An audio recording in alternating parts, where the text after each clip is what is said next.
Before the fire, the valley was green. That fact alone should stop you, because if you have ever stood on the western shore of the Dead Sea, if you have ever looked out across that blinding, toxic, salt-crusted wasteland where nothing grows, nothing swims, nothing lives, the idea that this place was once described as a garden sounds like a lie. It sounds like mythology. It sounds like the kind of thing ancient peoples said about places they had never actually seen. But the text is specific. Genesis chapter 13, verse 10. When Abraham's nephew Lot looked out over the Jordan Valley and chose where to build his life, the author describes what he saw in language that the Hebrew Bible reserves for only one other place in all of creation. Lot looked around and saw that the whole plain of the Jordan toward Zoar was well watered, like the garden of the Lord, like the land of Egypt, like the garden of the Lord, like Eden. This was not a desert. This was not the salt-blasted, lifeless depression that exists today, 430 meters below sea level, the lowest point on the surface of the earth. This was a lush, irrigated, hyper-fertile agricultural corridor fed by the Jordan River and its tributaries, thick with date palms and grain fields and grazing flocks, anchored by a constellation of wealthy, fortified cities that controlled the trade routes between Egypt, Mesopotamia, and the Mediterranean coast. 5 cities, the cities of the plain: Sodom, Gomorrah, Admah, Zeboim, and Zoar. Each one a walled fortress, each one a center of commerce and power, each one utterly, catastrophically unaware of what was coming. What came was not a flood. It was not a plague. It was not an army or an earthquake or a slow decline into ruin. What came was fire from the sky, in an instant, at temperatures that exceeded the surface of the sun. And when it was over, there was nothing left. Not a wall, not a roof, not a body, not a single green thing growing from the ground. Just ash and salt and silence, and a scar on the earth so deep and so permanent that 3,600 years later the wound has still not healed. This is the destruction of Sodom and Gomorrah. Not the fable, not the metaphor, the forensic reality, biblical, archaeological, and geological, of the most devastating single act of destruction recorded in the ancient world. To uncover the hidden history of the ancient world and explore the dark corners of the biblical text that most scholars are afraid to touch, subscribe to the Ancient Codex and join us as we unearth what has been buried beneath the salt. This is the terrifying reality of the ancient cosmic fire. The popular imagination has always gotten Sodom wrong.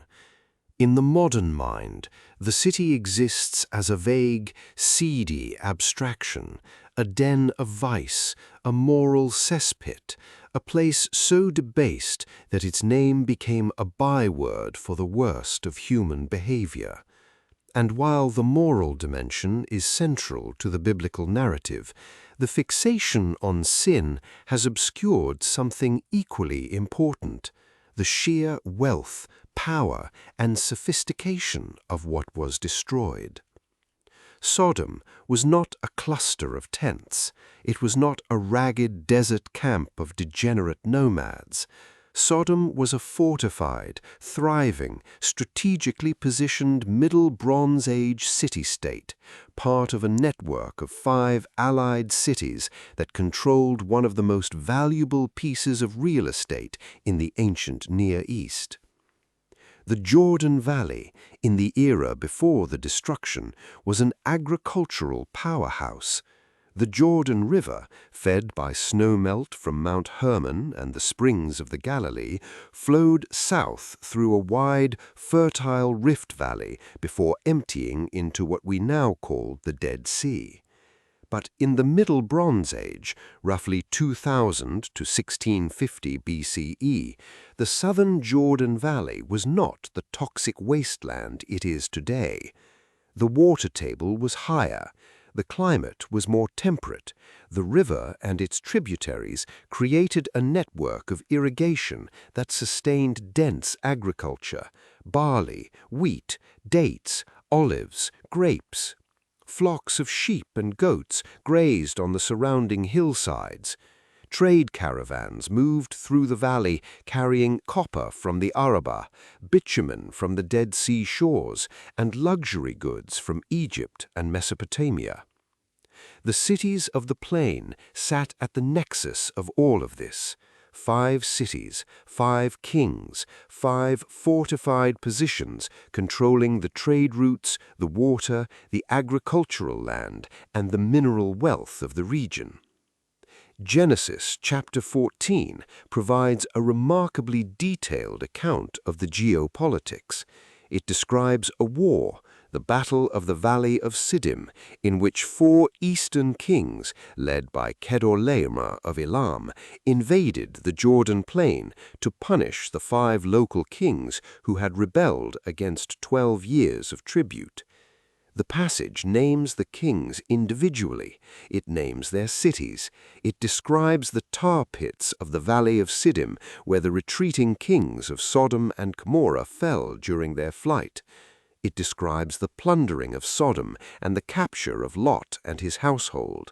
And it describes Abraham mustering 318 trained men born in his household, a private militia, pursuing the invaders as far as Dan, defeating them in a night raid and recovering everything. This is not mythological language. This is military history. The level of specific detail, the names, the numbers, the geography, the tactics, reads like a field report. And the picture it paints is of a region wealthy enough to attract the attention of imperial powers from as far away as Elam, modern-day southwestern Iran, over 1,000 kilometers to the east. Why would 4 kings march an army across the Fertile Crescent to subdue 5 small city-states in the Jordan Valley? Because those city-states were not small. They were rich. Rich enough to pay 12 years of tribute, rich enough that the plunder was worth the campaign, rich enough that when they stopped paying, the eastern kings considered it worth a war to bring them back in line. Now, the separation of Abraham and Lot. Genesis chapter 13 describes the moment when the wealth of both men, their flocks, their herds, their households, had grown so large that the land could no longer support them together. Their herdsmen quarreled. Abraham, characteristically, offered Lot first choice.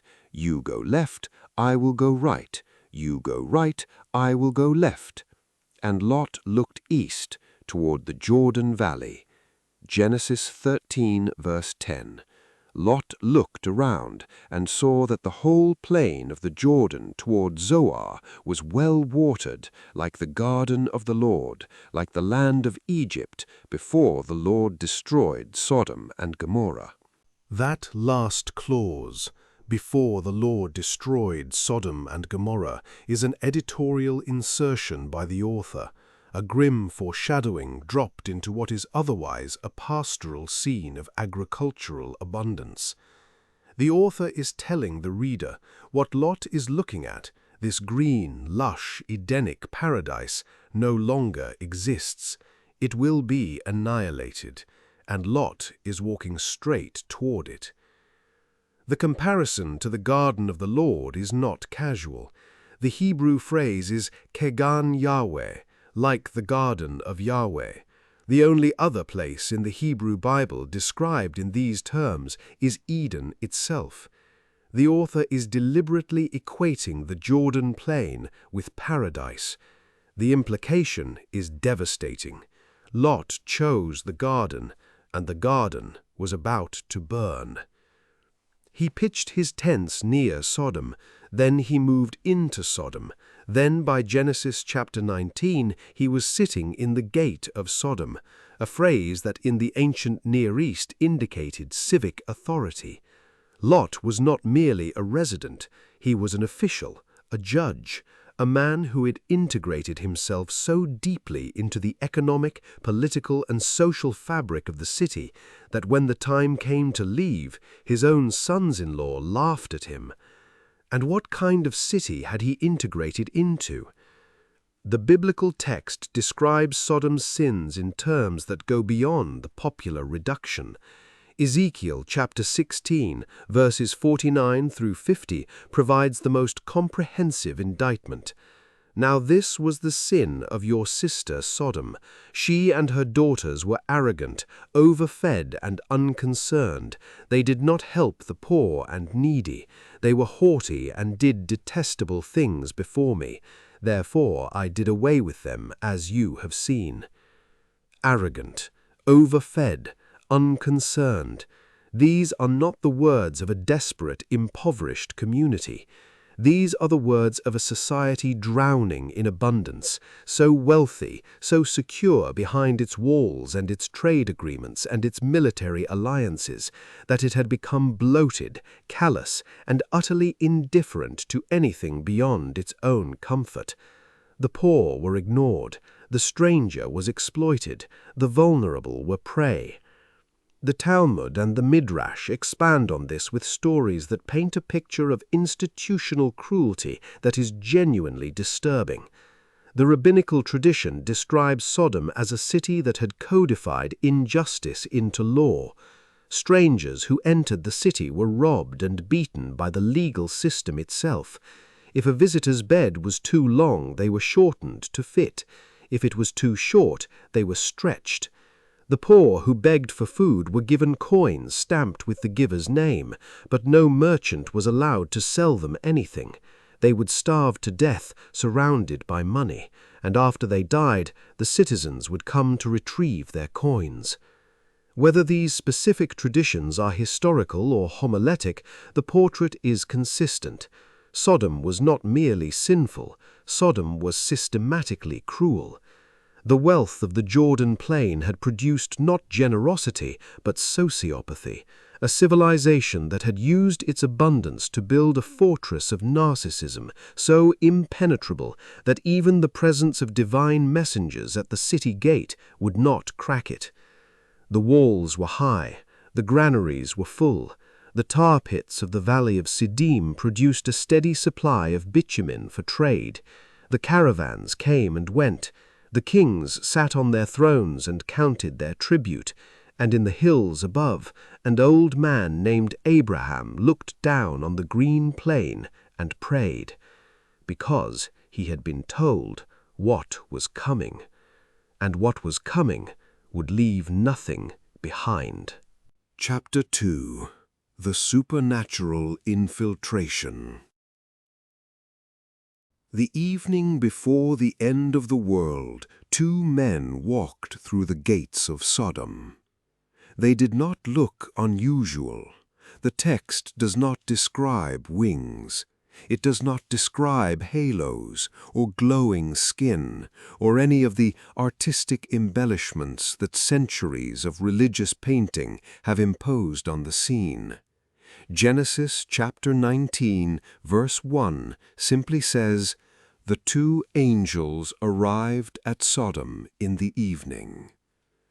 The Hebrew word is malachim, messengers, the same word used for human messengers throughout the Old Testament. These beings had walked to Sodom on foot. They had eaten a meal with Abraham hours earlier at the oaks of Mamre, actual food prepared by Sarah, consumed at a table. They had bodies, they had faces, they had voices. They looked, to every outward observation, like two travelers arriving at a city gate at the end of a long day. But they were not travelers.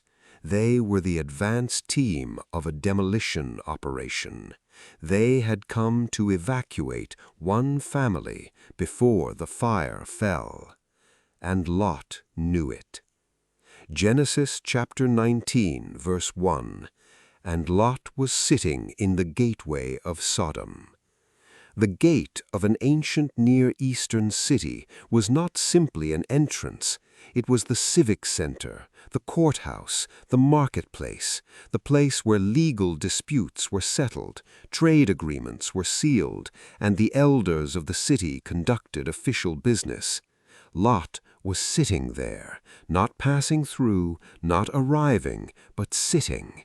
He held a position. He was integrated into the power structure of the city. When he saw the two strangers, he rose immediately and bowed with his face to the ground. The Hebrew conveys urgency, almost desperation. He did not casually invite them to rest. He insisted. He pressed them. Please, my lords, turn aside to your servant's house, spend the night, and wash your feet. Then you can get up early and go on your way. They refused. No, they said, we will spend the night in the square. This was not politeness. This was a test. The Malachim were measuring the city. If they slept in the public square, what would Sodom do to two vulnerable strangers spending the night in the open? The answer to that question would determine whether the city had earned its sentence. But Lot knew the answer already. He knew what happened to strangers in Sodom after dark, and so he insisted. The Hebrew says, Vayiftsar bam meod. He pressed them greatly. He urged them with a force that bordered on physical compulsion. He would not let them sleep in the square. He brought them into his house. He baked unleavened bread. He served them a meal. And then the city came for them. Genesis 19, 4-5. Before they lay down, all the men from every part of the city of Sodom, both young and old, surrounded the house. They called to Lot, Where are the men who came to you tonight? Bring them out to us so that we may know them. Read that passage again. All the men, from every part of the city, both young and old. This was not a handful of criminals. This was not a roving gang. This was the entire male population of a fortified city-state, mobilized in a single night, surrounding a single house, demanding the surrender of two guests so that they could be violated. The Hebrew word yada, to know, carries the full weight of its biblical meaning. This was not a demand for conversation. This was a collective act of predatory violence directed at two strangers whose only crime was existing within the walls of Sodom. The scale of it is what should horrify. This was not deviance hiding in the shadows. This was deviance as civic consensus. Every man, every quarter of the city, young and old, the grandfathers and the teenagers stood shoulder to shoulder in the street, united in their demand. The depravity of Sodom was not a secret kept by a few. It was a public institution practiced by all. Lot went outside. He closed the door behind him.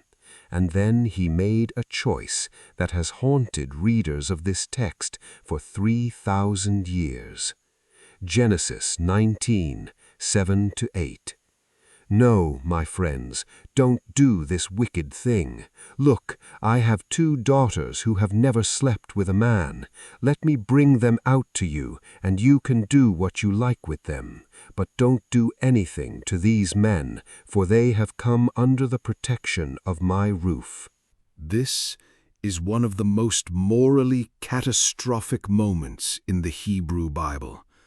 A father offering his own virgin daughters to a mob. The ancient hospitality code, the sacred obligation to protect a guest at any cost, collided with the savage reality of the city Lot had chosen to live in, and the result was an act of paternal betrayal so extreme that the text does not even attempt to justify it. It simply records it. The author of Genesis lets the horror speak for itself. The mob refused. They pressed closer. "Get out of our way," they snarled. "This fellow came here as a foreigner, and now he wants to play the judge. We'll treat you worse than them." They surged toward the door. They were about to break it down. And then the angels acted. Genesis 19, verses 10 and 11. "But the men inside reached out and pulled Lot back into the house and shut the door. Then they struck the men who were at the door of the house, young and old, with blindness, so that they could not find the door." The Hebrew word used for this blindness is sanvarim. It is one of the rarest words in the entire Hebrew Bible.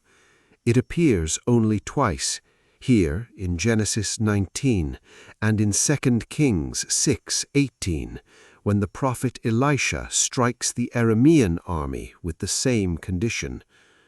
The word does not describe ordinary darkness or the closing of eyelids. The root suggests a dazzling, disorienting, overwhelming disruption of visual processing. Not blindness in the sense of a light going out, but blindness in the sense of a light so intense that the brain can no longer interpret what the eyes are receiving. Modern military terminology has a word for this: a flashbang, a stun grenade, a device that produces an instantaneous, overwhelming burst of light and sound, temporarily incapacitating every person in its radius. The victim's eyes are open, the retinas are functional, but the visual cortex is overloaded. The brain cannot process the input.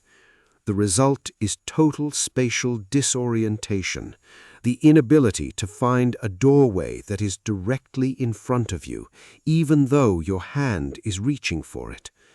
That is precisely what the text describes. The mob, the entire male population of Sodom, pressed against the door, hands outstretched, muscles tensed to break through, was struck by a simultaneous neurological disruption so severe that they could not locate a doorway they had been touching seconds before. They groped, they stumbled, they staggered through the streets with their hands in front of them, searching for something their brains could no longer find. And even then, even blind, even disoriented, even stripped of the most basic sensory function, the text says they wore themselves out trying to find the door. They did not stop. They did not retreat. They did not interpret the supernatural blindness as a warning and flee. They kept groping for the entrance, kept trying to reach the strangers inside, kept pushing forward into a door they could no longer see. That detail is the final data point in the divine assessment. The blindness was the last test, and Sodom failed it. Inside the house, the angels delivered their verdict to Lot with clinical brevity. Genesis 19, verses 12 to 13. Do you have anyone else here, sons-in-law, sons or daughters, or anyone else in the city who belongs to you?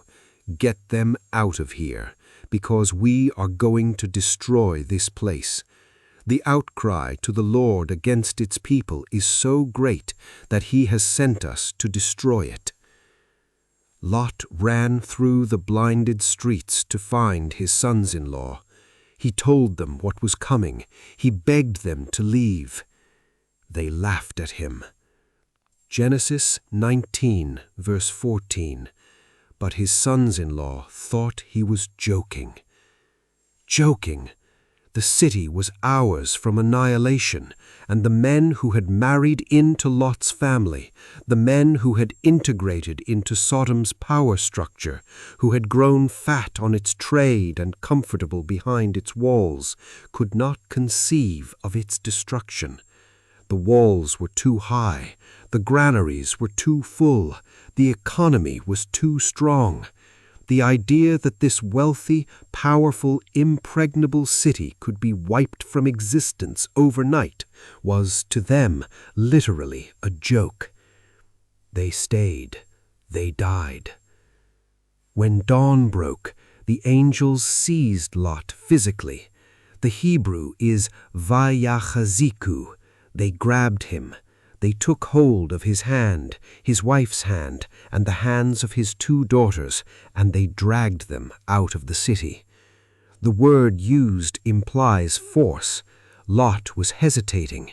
Even with the sentence pronounced, even with the angels physically pulling him toward the exit, Lot was reluctant to leave. The angels gave one final command. 3 words that would echo through the rest of the biblical narrative and into every retelling of this story for the next 36 centuries. Don't look back. They ran toward Zoar, toward the small town at the edge of the plain that Lot had begged to be spared, and behind them the sky changed color. Chapter 3. The Cosmic Airburst. Genesis 19:24-25. Then the Lord rained down burning sulfur on Sodom and Gomorrah from the Lord out of the heavens. Thus he overthrew those cities and the entire plain, destroying all those living in the cities and also the vegetation in the land. From the Lord out of the heavens. Me'et Yahweh min hashamayim. Fire from the sky, not from the ground, not from a volcanic fissure, not from an invading army's torches, from the sky. The Hebrew is explicit. Whatever destroyed these cities came from above, from the atmosphere, from the heavens, from the domain of God himself, and it hit the ground with enough force to annihilate not just the cities and their populations, but the vegetation.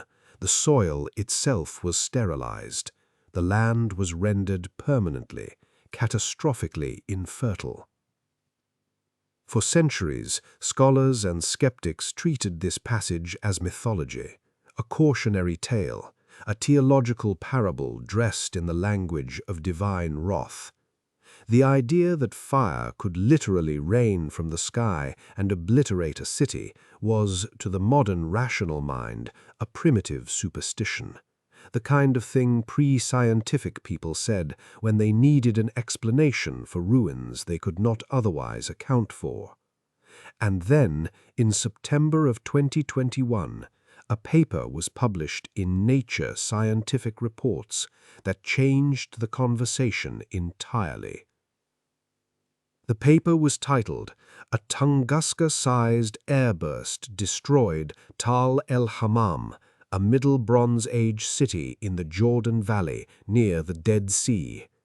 It was authored by 21 scientists from multiple disciplines: archaeologists, physicists, geologists, mineralogists, geochemists, representing institutions across the United States, Canada, and the Czech Republic. It was peer-reviewed. It was published in one of the most respected scientific journals on Earth, and its conclusions were staggering. Tal el-Hammam is an archaeological site located in the southern Jordan Valley, approximately 14 kilometers northeast of the Dead Sea in the modern Hashemite Kingdom of Jordan. It has been excavated since 2005 under the direction of Dr. Stephen Collins of Trinity Southwest University, and it is, by a significant margin, the largest Bronze Age site in the southern Levant, far larger than contemporary Jericho, far larger than any other settlement in the Jordan Plain. The city was massive. Its fortifications included mud brick walls several meters thick, a monumental gateway, and a substantial upper city that served as the administrative and religious center. It had been continuously occupied for thousands of years, from the Chalcolithic period through the Middle Bronze Age, and then, sometime around 1650 BCE, give or take a few decades, depending on the dating methodology, it was destroyed.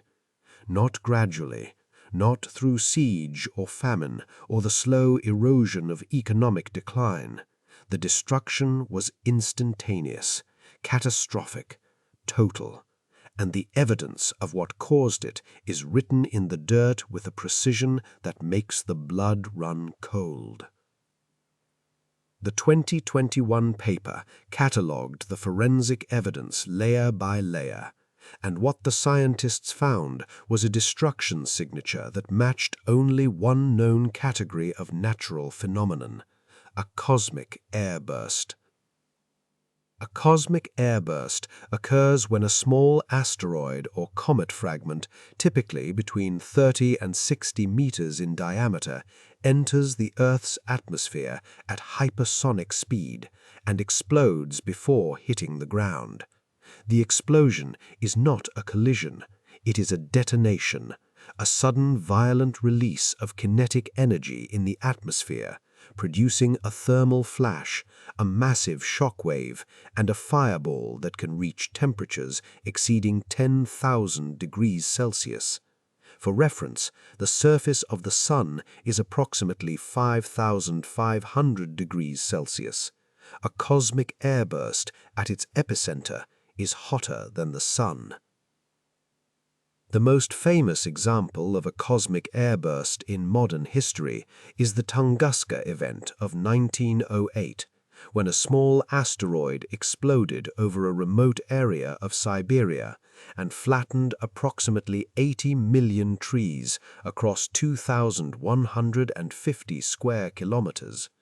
The explosion carried the force of roughly 1,000 Hiroshima-scale atomic bombs. No crater was formed. No fragment of the asteroid was ever recovered. The object simply detonated in the atmosphere and unleashed its energy downward in a directed hemispherical shockwave.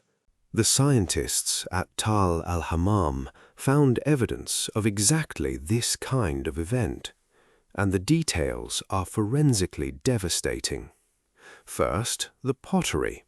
Across the destruction layer, a distinct, clearly defined stratum separating the thriving Middle Bronze Age city below from the 600-year abandonment above, the excavators found pottery that had been vitrified. The ceramic surfaces had been converted to glass, not on both sides, on one side only. The exterior surface facing the direction of the blast had been melted into a glassy shell, while the interior surface remained unaffected.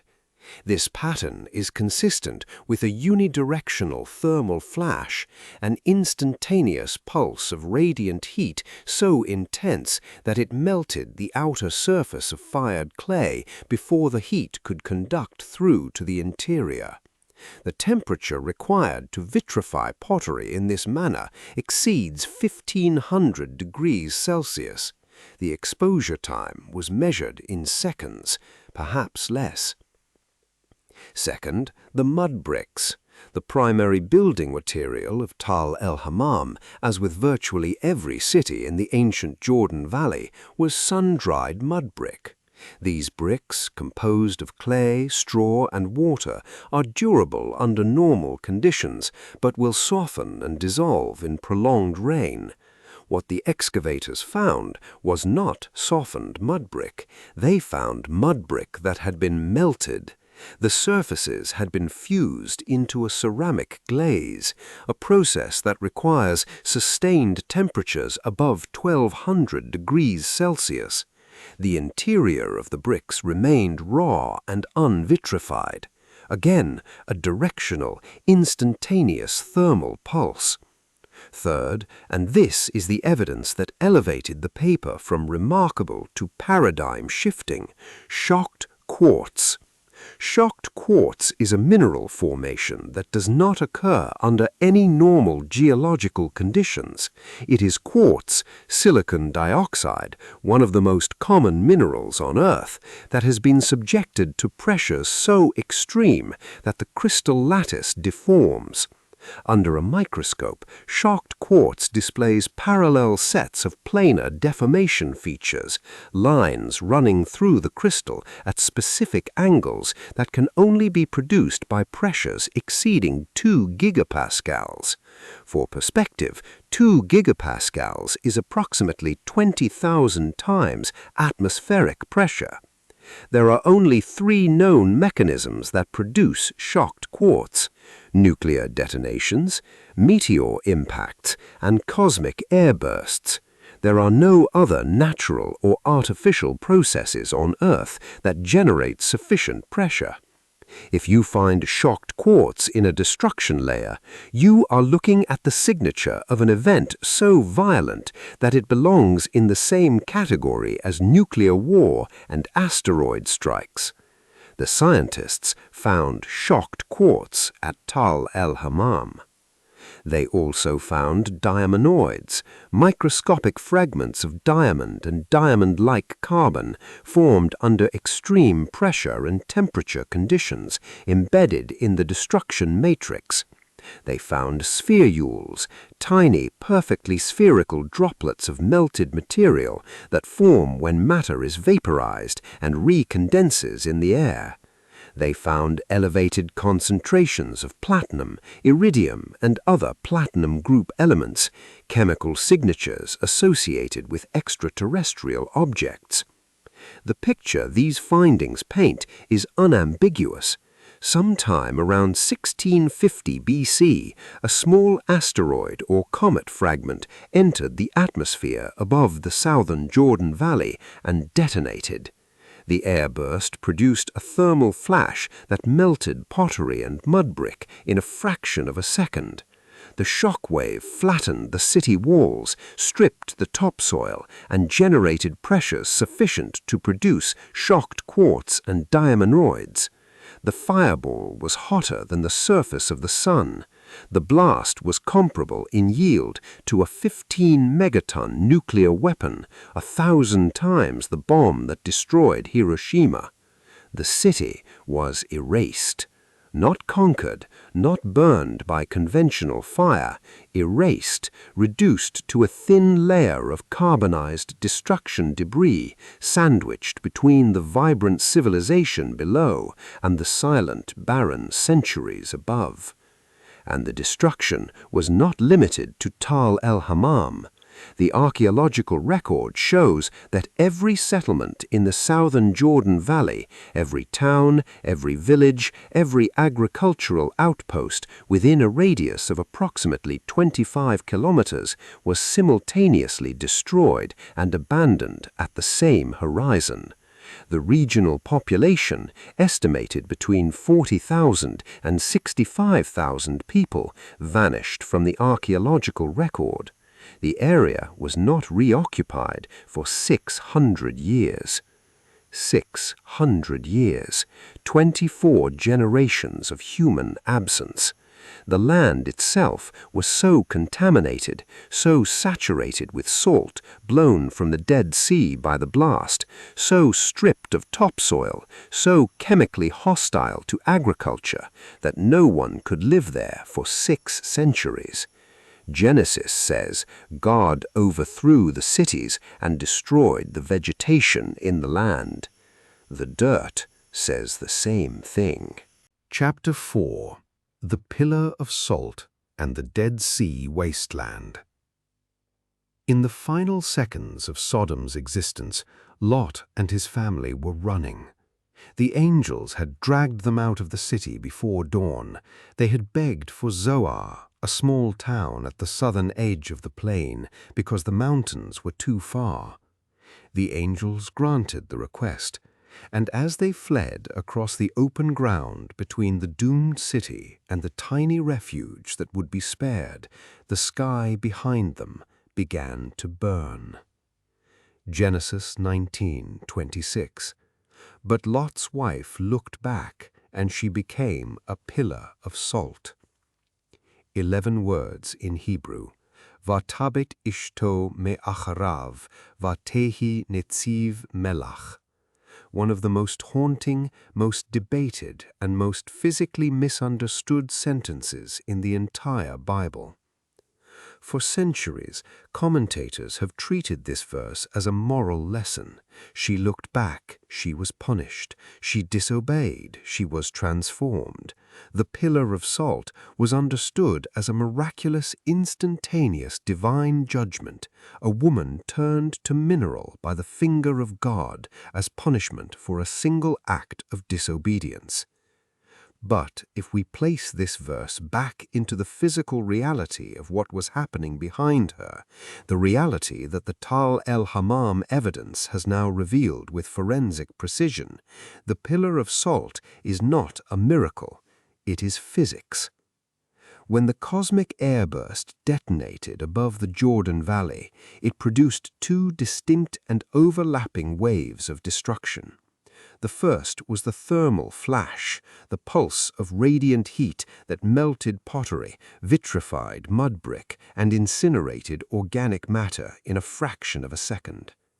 The second wave was the shock wave, the physical blast front of compressed air that followed the thermal flash at roughly the speed of sound. This shock wave carried the force of a 15 megaton detonation. It would have flattened structures, hurled debris, stripped topsoil down to bedrock, and, critically, it would have picked up and carried everything in its path. Now consider the geography. The airburst detonated above or near the southern Jordan Valley. 14 kilometers to the southwest lay the Dead Sea, already in the Middle Bronze Age, one of the most saline bodies of water on Earth. The Dead Sea is not merely salty, it is 34% salinity, nearly 10 times the salinity of the ocean. Its shores are encrusted with halite, crystallized sodium chloride. The hills on its southwestern edge include a geological formation called Mount Sodom, Har Sodom, which is not a mountain of stone. It is an 11-kilometer-long, 200-meter-high diapier of pure rock salt pushed to the surface by tectonic forces from salt deposits buried deep beneath the Rift Valley floor. The region is saturated with salt. The water, the soil, the air itself on hot days carries a faint mineral tang.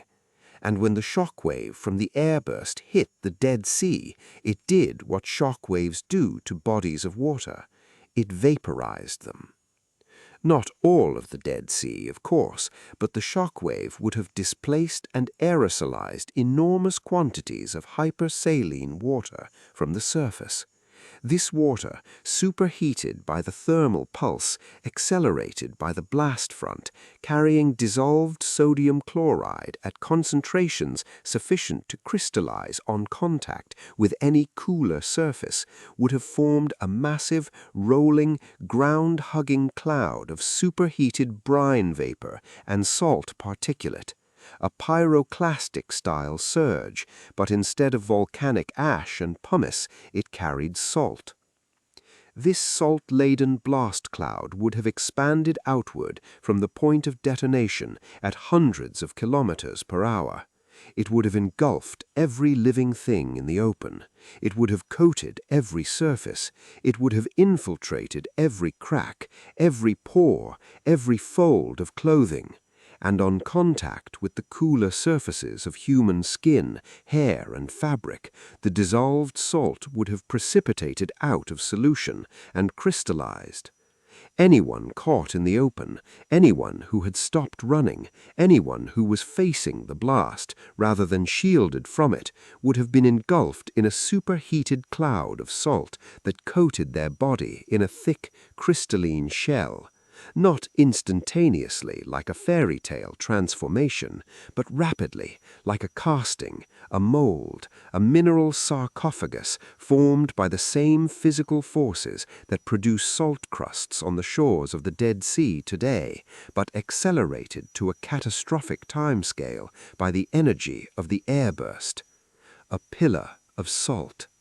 Not a metaphor, not a miracle in the supernatural sense, a physical consequence of being caught in the open during a cosmic airburst over one of the most salt-saturated landscapes on the surface of the earth.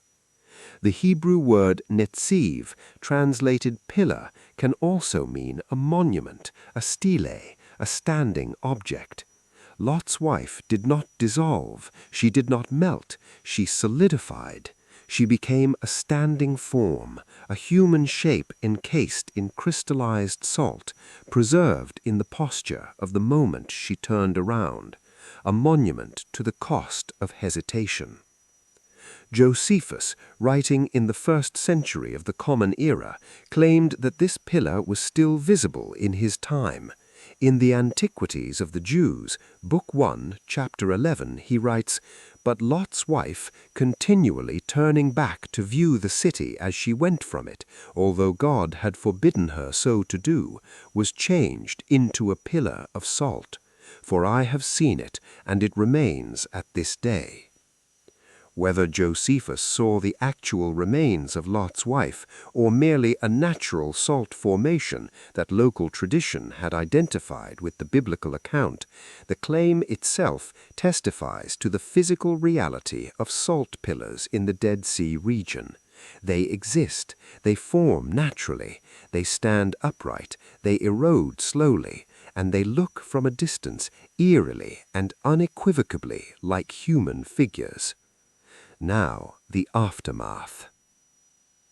Genesis 19:27-28. Early the next morning, Abraham got up and returned to the place where he had stood before the Lord. He looked down toward Sodom and Gomorrah, toward all the land of the plain, and he saw dense smoke rising from the land, like smoke from a furnace.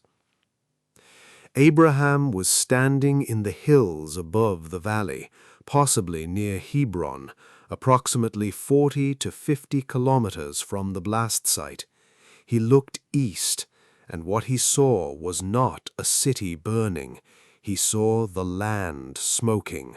The entire plain, the entire visible landscape was producing a column of smoke so thick, so concentrated, so voluminous that the author of Genesis reached for the most powerful industrial metaphor available to the ancient world: a furnace, a kiln, the concentrated, directed, superheated output of a smelting operation, but on a scale that covered the horizon.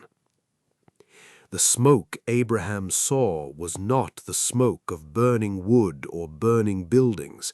It was the smoke of vaporized earth, superheated rock and soil releasing gases as they cooled. carbon from incinerated organic matter, steam from evaporated groundwater, sulfur dioxide from ignited deposits of native sulfur, gophrite in Hebrew, the brimstone of the King James translation, that occur naturally in the geological formations of the Dead Sea Rift. The smell, if the wind carried it west toward Abraham's position, would have been sulphurous, choking, the stench of hell itself, if hell smells like burning geology. And below the smoke, where the cities had been, there was nothing. Not ruins, not rubble, not the skeletal frameworks of burned-out buildings that an invading army would leave behind. Nothing. The cities were converted to a thin layer of destruction debris. The walls had been blown flat and melted. The bodies had been incinerated or buried. The fields had been stripped of their topsoil and saturated with salt. The irrigation channels had been destroyed. The wells had been contaminated. The ecosystem of the entire southern Jordan Valley had been obliterated. The Dead Sea expanded to fill the void. Without the fresh-water inflows from the springs and wadis that had sustained the valley's agriculture, without the vegetation that had stabilized the soil, the hypersaline lake crept southward and eastward, claiming the dead land. The southern basin of the Dead Sea, the shallow industrial evaporation pond section that is now almost entirely dry, was likely inundated in the centuries following the destruction, drowning whatever remained of the cities of the plain beneath toxic, lifeless water. And the salt was everywhere, blown across the landscape by the blast, deposited in the soil by the evaporating brine, leaching upward through the water table as the ecology collapsed. The salt concentration in the southern Jordan Valley became so extreme that nothing could grow, not for decades, not for centuries. The archaeological record shows a 600-year gap in human occupation, a void so complete that it suggests the land was not merely abandoned, it was uninhabitable. Deuteronomy 29:23, written centuries later, describes the scene in terms that suggest the author, or the tradition the author was recording, had seen the wasteland firsthand.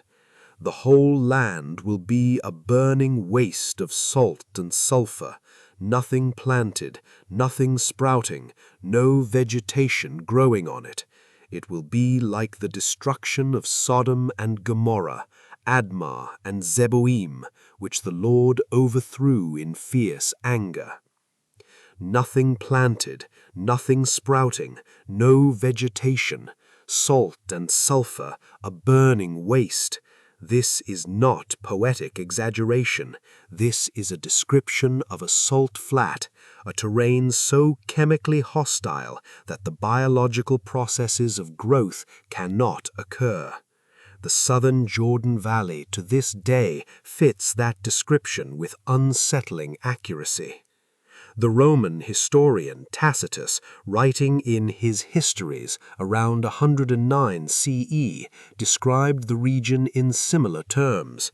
All things born here, whether by the hand of nature or the labor of man, seem to undergo a kind of death. The land is barren. Fruits, though they assume a ripe appearance, when plucked, turn to ash and smoke. Strabo, the Greek geographer, reported local traditions of 13 cities in the region destroyed by earthquakes and eruptions of fire, their traces still visible beneath the water. Josephus, who had personally traversed the region during the Jewish-Roman War, wrote that the shadows of the 5 destroyed cities could still be glimpsed, a claim that, whether literal or rhetorical, testifies to the persistence of the memory. The destruction of Sodom was not a distant legend to first-century observers. It was a visible, physical, ongoing reality. The scar was still fresh, and it is still fresh today. The Dead Sea is dying. Its surface has dropped over 40 meters in the last century. Its southern basin is a network of industrial evaporation ponds. Sinkholes, thousands of them, are opening along its shores as the receding water table destabilizes the underground salt deposits. The landscape is collapsing into itself as if the ground is still digesting what happened to it 3,600 years ago. If you stand on the eastern shore of the Dead Sea, near the site of Tal el-Hammam, and look west across the water at sunset, the light turns the salt-crusted shoreline into a pale, bleached expanse that extends to the horizon. Nothing moves, nothing grows, no birds call. The air smells faintly of sulfur and brine. The silence is absolute, the deep geological silence of a place that once was alive and is now permanently, irrevocably dead. The cities of the plain are gone. Their kings are dust. Their walls are a thin layer of melted mud brick mixed with shocked quartz and salt. Their people are carbon traces in a destruction matrix that scientists can measure but never recover. The green garden that Lot saw, the paradise that looked like Eden, is a toxic, hypersaline graveyard 430 meters below sea level, the lowest point on the surface of the earth, the place where the fire fell, and the smoke, as Abraham saw it, rose like a furnace. It has not stopped rising, not really, because the Dead Sea is still evaporating, still shrinking, still releasing the mineral ghosts of a world that burned in a single terrible blinding instant when fire rained from the sky and the garden became a wasteland and a woman turned around and became a monument and the wrath of the divine left a scar so deep in the earth that 3,600 years have not been enough to heal it. Some scars don't heal. Some are meant to be permanent. This one is.